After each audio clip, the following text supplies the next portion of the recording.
പിതാവിൻ്റെയും പുത്രൻ്റെയും പരിശുദ്ധാത്മാവിൻ്റെയും നാമത്തിൽ ആമേൻ. എൻ്റെ പ്രിയപ്പെട്ടവരെ, ഇന്ന് ബുധനാഴ്ച ജനുവരി 29 എല്ലാവർക്കും അച്ഛൻ്റെ സ്നേഹവന്ദനം. നമുക്ക് സന്തോഷത്തോടെ പ്രാർത്ഥനയ്ക്ക് പോരാം.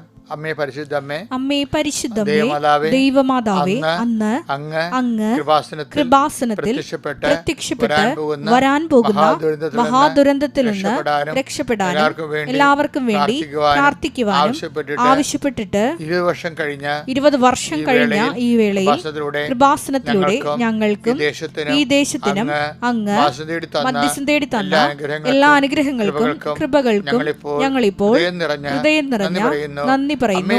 അമ്മേ പരിശുദ്ധമേ, ജപമാല മാതാവേ, സകല കൃപാസനം പ്രാർത്ഥനകളോടും ചേർത്ത് ഞങ്ങളിപ്പോൾ പ്രാർത്ഥിക്കുന്ന ഈ കുടുംബത്തിന്റെ പ്രത്യേക നിയോഗം. എൻ്റെ പ്രിയപ്പെട്ടവരെ, സ്വന്തം പ്രാർത്ഥന ആവശ്യം പറയുക, അമ്മ മാതാവിനെ ഏൽപ്പിക്കുക.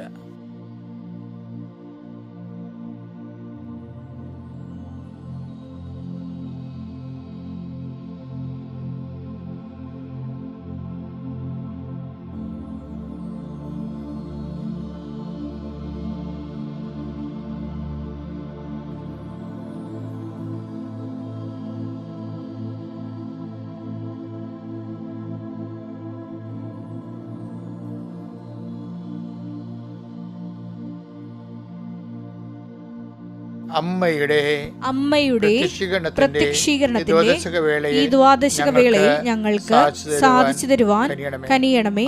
ആമേൻ. വിശ്വാസ പ്രമാണം.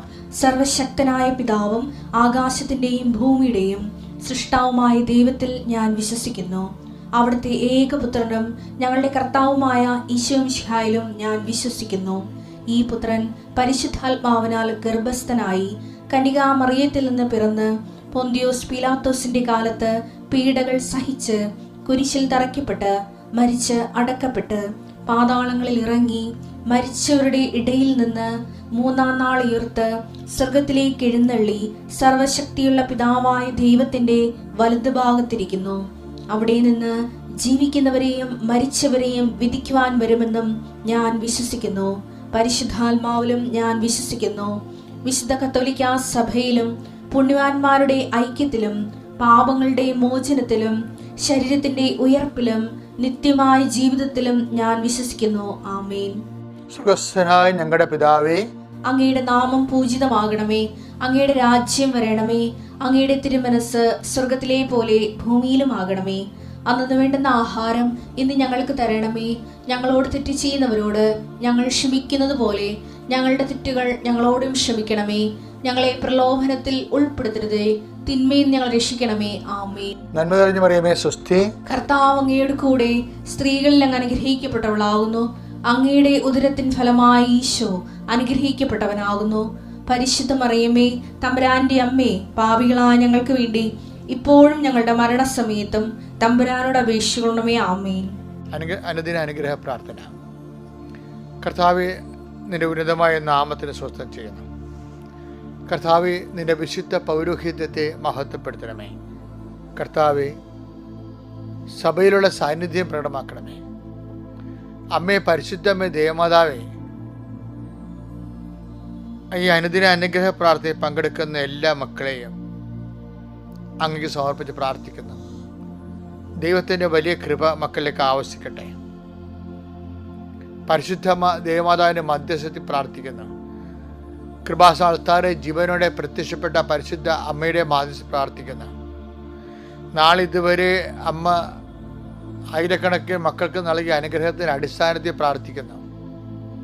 എൻ്റെ വിശുദ്ധ പൗരോഹിത്യത്തിൻ്റെ അധികാരത്തിൽ പ്രാർത്ഥിക്കുന്നു. സഭയിലുള്ള കർത്താവിൻ്റെ സാന്നിധ്യത്തിൻ്റെ അടിസ്ഥാനത്തിൽ പ്രാർത്ഥിക്കുന്നു. നിന്റെ ഹൃദയത്തെ കർത്താവ് ആശീർവദിക്കട്ടെ.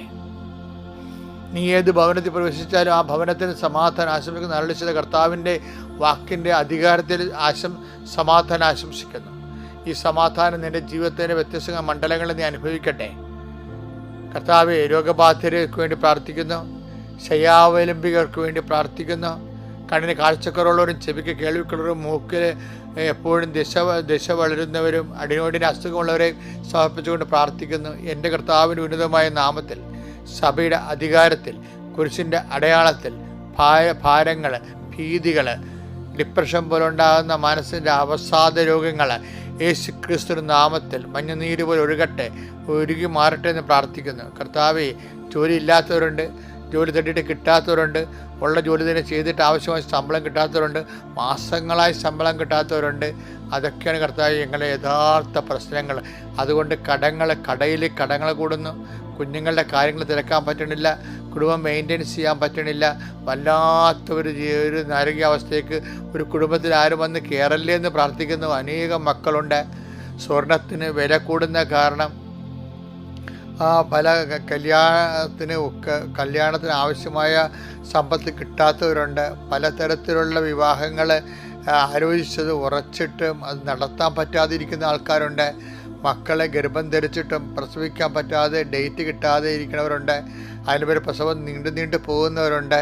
അതുപോലെ തന്നെ ഗർഭത്തെ ശിശുവിന് ആന്തരികമായ അംഗവൈദ്യങ്ങൾ കണ്ടുകൊണ്ട് വിഷമിക്കുകയും വേദനിക്കുകയും ചെയ്യുന്നവരുണ്ട്. കുടുംബത്തിൽ കലഹമുള്ളവരുണ്ട്, കോടതി കേസുള്ളവരുണ്ട്. മക്കളെ പഠനങ്ങളിൽ പുരോഗതി ഇല്ലാതെ മാതാപിതാക്കന്മാർ ഞെരുക്കുന്നുണ്ട്. കാശ് മുടക്കുന്നുണ്ടെങ്കിലും അതിൻ്റെ യാതൊരു പ്രയോജനം കിട്ടാതെ വളരെ വളരെ ഭയങ്കരമായ ദുരിതത്തിലും ഭാരത്തിൽ അകപ്പെട്ടവരുണ്ട്. എൻ്റെ കർത്താവിൻ്റെ ഉന്നതമായ നാമത്തിൽ, സഭയുടെ അധികാരത്തിൽ, കുരിശിൻ്റെ അടയാളത്തിൽ, ദൈവത്തിൻ്റെ ശക്തിയാൽ നിൻ്റെ മുഴുവൻ രോഗപീഠകളും ജീവിതഭാരങ്ങളും യേശുക്രിസ്തു നാമത്തിൽ ഏൽപ്പിച്ചുകൊണ്ട് പിതാവിൻ്റെയും പുത്രൻ്റെയും പരിശുദ്ധാത്മാവിൻ്റെ നാമത്തിൽ നീ സൗഖ്യം പ്രാപിക്കട്ടെ. പിതാവിൻ്റെയും പുത്രൻ്റെയും പരിശുദ്ധനാമത്തിൽ ഇന്നത്തെ ദിവസം നീ ശക്തി പ്രാപിക്കട്ടെ. പിതാവിൻ്റെയും പുത്രൻ്റെയും പരിശുദ്ധ നാമത്തിൽ നീ എല്ലാവിധ രോഗപീഠങ്ങളിൽ നിന്നും അകന്നു മാറട്ടെ. പിതാവിൻ്റെയും പുത്രൻ്റെയും പരിശുദ്ധാവിൻ്റെ നാമത്തിൽ നീ സമാധാനം അനുഭവിക്കട്ടെ. നിത്യം പിതാവ് പുത്ര പരിശുദ്ധ സർവ്വത്തിൽ നീക്കുവാമേ. എൻ്റെ പ്രിയപ്പെട്ടവരെ, പലപ്പോഴും എന്തെങ്കിലും ഒരു പ്രശ്നങ്ങളും ഭാരങ്ങളും ഒക്കെ ഉണ്ടാവും, നമുക്ക് ഒരു വിഷമങ്ങളൊക്കെ ഉണ്ടാവും അല്ലേ? അപ്പം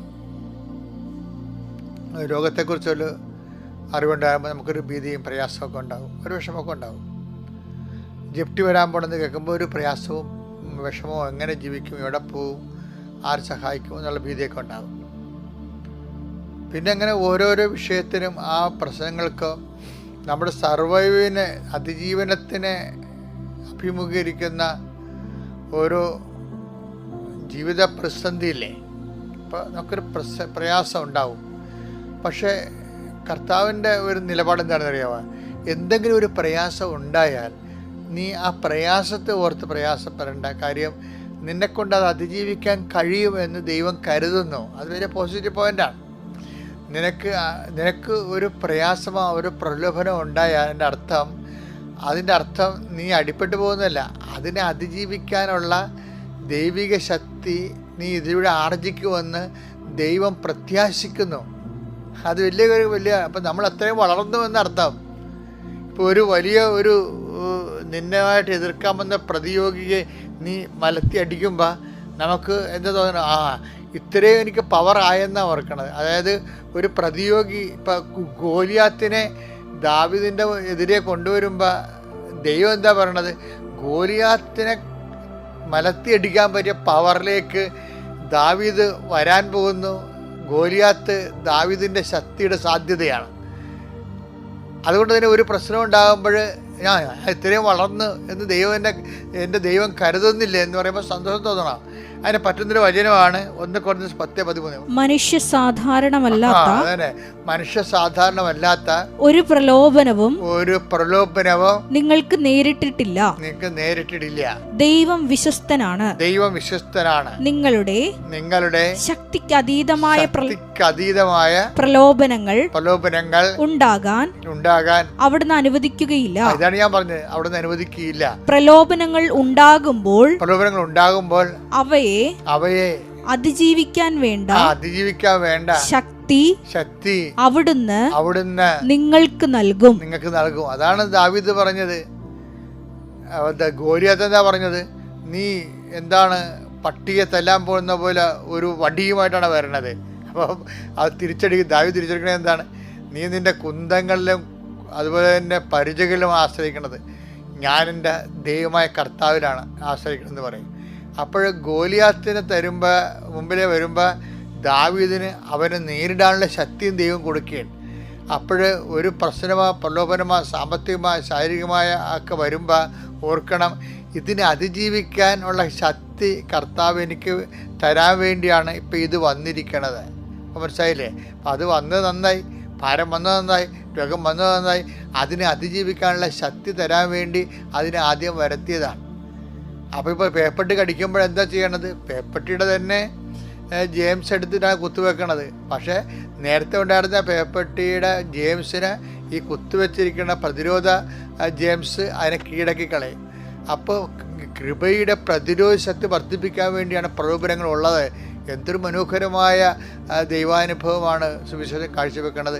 അതുകൊണ്ട് വിശ്വാസി, നീ ഒരു കാരണവശാലും പതറരുത്. ഗോലിയാത്തിനെ കാണുമ്പോൾ ഓർക്കുക, അവനെ കീഴടക്കാനുള്ള ശക്തി ദാവീദ് നൽകി കഴിഞ്ഞുവെന്ന്. അപ്പം നീ ഒരു ദാവീദാണെങ്കിൽ, നിനക്കെതിരെ വന്ന പ്രശ്നം ഗോലിയാത്താണെങ്കിൽ അതിനെ കീഴടക്കാനുള്ള ശക്തി കർത്താവ് തരുന്നതിൻ്റെ സൂചനയാണ് ഈ ഗോലിയാത്തിൻ്റെ ഉദയം.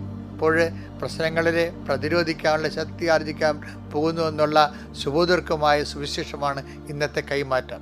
Thank you.